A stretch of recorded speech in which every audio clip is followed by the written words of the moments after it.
there was no bigger story last night than, of course, the trade that shook the NFL world. Micah Parsons, after the stalemate with Jerry Jones, owner of the Cowboys, would they work it out, or would this be just another CeeDee Lamb, Ezekiel Elliott, Dak Prescott kind of situation? No, Micah Parsons actually dealt, traded away the superstar to the Green Bay Packers, instantly Super Bowl contenders there in Green Bay. The specifics are on your screen.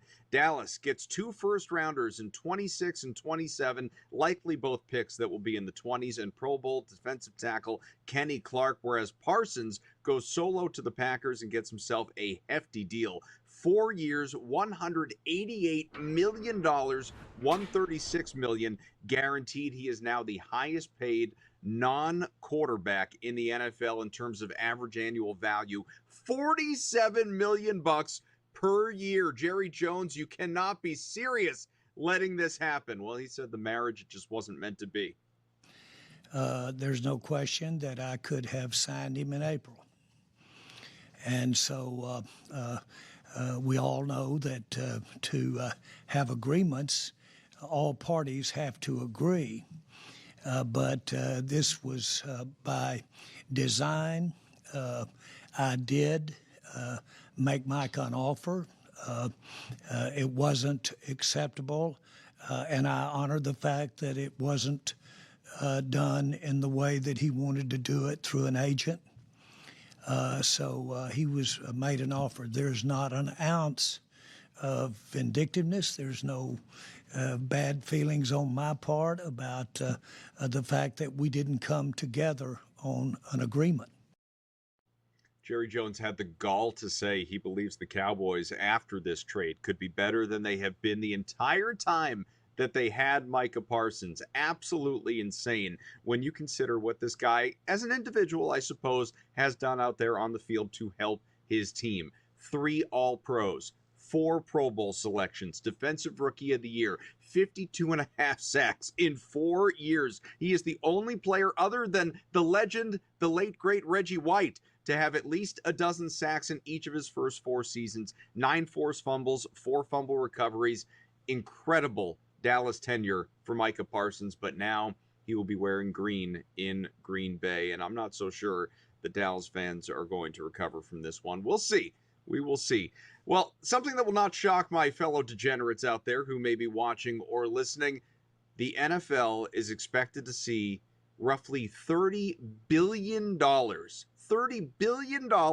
wagered on the season this year across U.S. sports books, up 8.5% from $27.5 billion last year. That is according to the American Gaming Association. It includes individual games. It includes futures. Legal sports betting, as you know, is across 38 states right now, plus Washington, D.C. So who knows? Maybe as more states come in, that much more will be wagered. It could get to $32 billion. I don't know. What's even crazier, too, is that number is just betting. It doesn't include predictive markets. It doesn't include sweepstakes. It doesn't include daily fantasy sports. We love to bet NFL. It is by far the most bet on sport across the country here in the U.S. Sticking with football, let's talk about the New York Jets, because if we don't do it now, when will we justify doing that? Honestly, we got to get it all in before the season starts and everything goes to hell. Justin Fields is the new quarterback replacing Aaron Rodgers. There are people that are actually high on this team going into the season, not in terms of winning a Super Bowl or even making the playoffs as a wild card team, but over 5.5 wins. There are people that are taking that notion seriously. I'm not sure that I am one of them, but I'll tell you what, as it relates to Fields coming off of an up and down tenure with the Pittsburgh Steelers, Darren Muji, the general manager, believes that we could see another, Baker Mayfield, Tampa renaissance, maybe a Sam Darnold, Minnesota renaissance. How's this going to go? Yeah, I would say the operation. I've seen it improve every day, and specifically this past week, I think we've really seen good rhythm out at practice with the offense, a balanced attack, some run, some pass, but just the overall operation, the command, his leadership, obviously named a captain, as many of you found out this morning. So seeing that growth has been really good. We've seen in the league the last few years, quarterbacks, when they get to their third stop, sometimes it blossoms for them. You know the names, obviously. Yep. So I'm wondering if you've seen enough of Justin to believe he can be one of those guys. I do believe Justin can be one of those guys. And I like I just mentioned, I've seen the progress during this camp and look forward to seeing the progress throughout the season as they all come together. Obviously, it's his third stop in 3 years with 3 different coordinators and a lot of moving parts, so it does take time. But I like where it's at, and I look forward to watching the progress.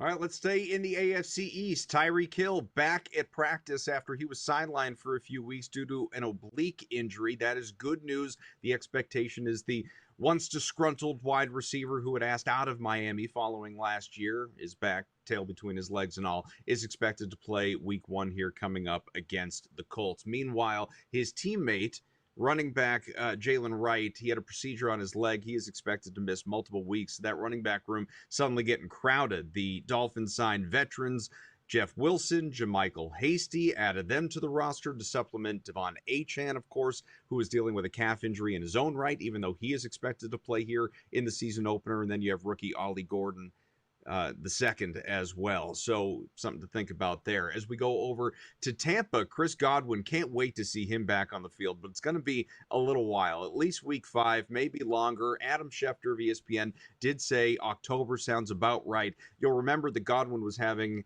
an incredible year last year, almost 600 yards, 5 touchdowns, 50 catches through 6+ weeks. Then he got injured in week 7, sidelined him for the rest of the year, the fractured ankle. So eager to see what we get from Godwin when he does return and what he looks like. At the college ranks, we saw college football last night, and we saw an exciting win out of Nebraska. Didn't cover the 5.5, but did eke out the win under Matt Rule to start off 1-0, a 20-17 win over Cincinnati at Arrowhead, the inaugural Kansas City Classic. Even Taylor Swift was there. Why? Because obviously her now fiance, Travis Kelce, wanted to take in the game. Let's work in a little bit of baseball before we run out of time here in this opening segment.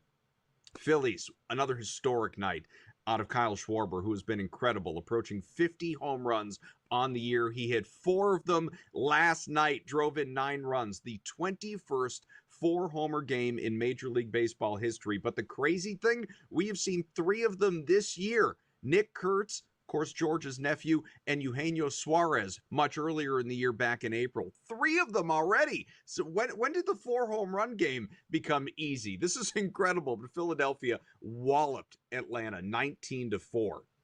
Meanwhile, Yankees clobbered the White Sox. That was a 10-4 win, 5th straight win for Frank's New York Yankees. Bellinger, Chisholm, Grisham, all with home runs in that one. Meanwhile, the Red Sox, 7-1 on the road. Hell of a trip, swept the Baltimore Orioles in 4 games. Garrett Crochet wasn't quite himself yesterday, but the A's still did do enough to help Boston to another win. 3.5 back of the Toronto Blue Jays for first in the American League East. Back on Newswire, it's time for our legal sports report, and for that, we are welcomed in by a regular contributor to the program, Sam McQuillan, on Twitter at Sam_McQuillan from LSR. How are you, Sam? Doing well. How about yourself, Adam? Good. You know, here we bring you here to help make us smarter and to fill us in on all the things, obviously, that are happening across the betting world, the gaming world, casino, and the like. How about something that at least you and I have not discussed in a little while, something that's a little bit closer to the DFS streets, not DFS, peer-to-peer.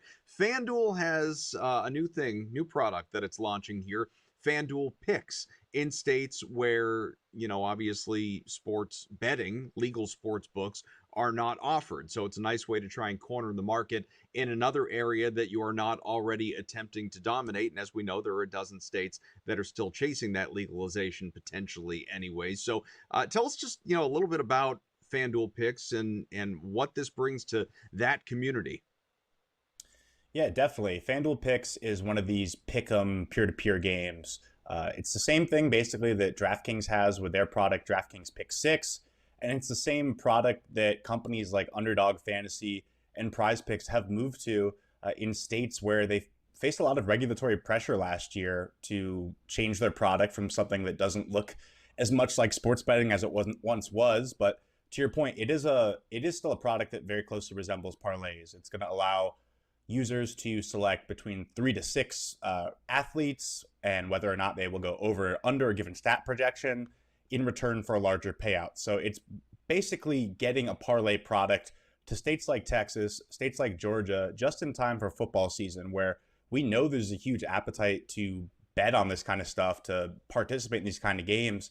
And now it looks like FanDuel is basically just using the same model that DraftKings did and Underdog Fantasy and Prize Picks did as well. It's kind of ironic when you think about it. FanDuel and DraftKings were part of the sports betting groups that got states to kind of crack down on this form of DFS that was Pick'em DFS that used to function in a player versus house model. Now it's switched to peer-to-peer, but these were sports books that were behind this big kind of push, or not necessarily behind it, but adding fuel to the fire, making states aware of this kind of thing and kind of calling for, we want the rules to be equal. If we have to pay taxes, so do they. So that turned into those companies figuring out how to kind of get away with it or how to satisfy those concerns in states. And now it looks like FanDuel and DraftKings are just saying, okay, it's a great playbook for us to follow. If we can't be in Texas next year, year after that, Georgia, we might as well be in there right now, get those customers and serve them that product that, again, looks very close to a parlay, which we know how popular those are.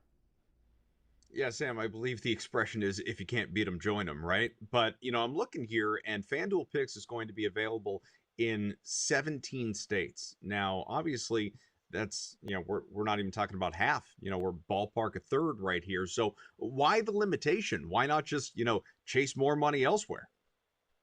Yeah, it's a really good question. Notably, they're not going to be in states like California, where DraftKings is with their product and where Underdog Fantasy and Prize Picks are with their product. Now, that could be any number of reasons. It could be because FanDuel is negotiating a deal with the tribes to get sports betting legalized in California, to get sports betting legalized in some of these other states, and launching a product that, again, looks very similar to sports betting in those states could perhaps piss off regulators, piss off tribes, put them in bad faith with sports betting decision makers. So yeah, it's a good question. Why these 17 states? Again, all states where FanDuel does not have a sports book, but again, they're not doing all of the states. So you'd have to think that this product definitely isn't as popular in a state where I am, like New York, where we already have sports betting. I can bet on FanDuel right now. I don't really have an incentive to go play this pick'em game, which is kind of a workaround. So that's a part of it as well. But definitely good to note that they're not in every state at once. And it could be because, there's a bunch of things going on behind the scenes that we don't know about yet.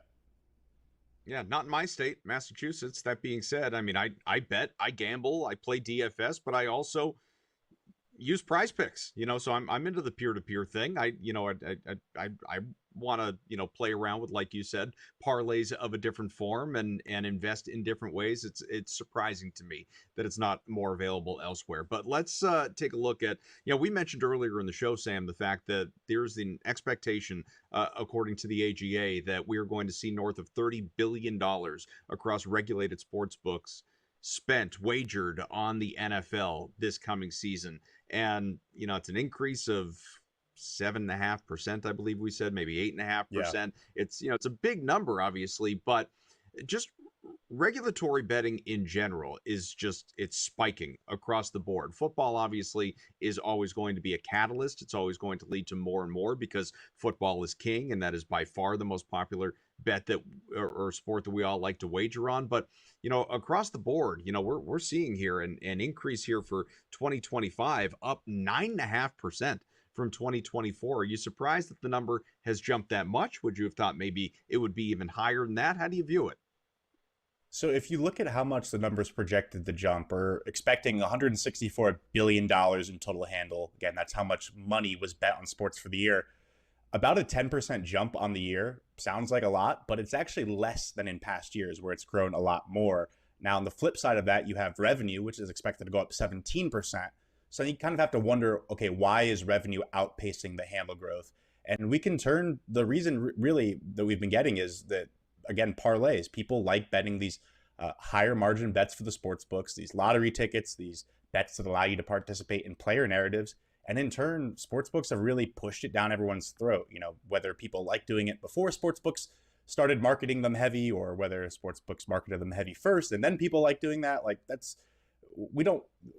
that's neither here or there. People are betting these higher margin bets, and it's allowing sportsbooks to basically squeeze more money out of their customers. But as a result, as a cost, people are betting less. People are betting $10 on a parlay versus multiple $5 bets. And we've seen those concerns voiced on Wall Street, which has talked about, we're kind of concerned about handle growth. Now, sportsbooks only started ratcheting up these parlays when everyone was concerned about when they'll be profitable. So it's kind of a give or take situation.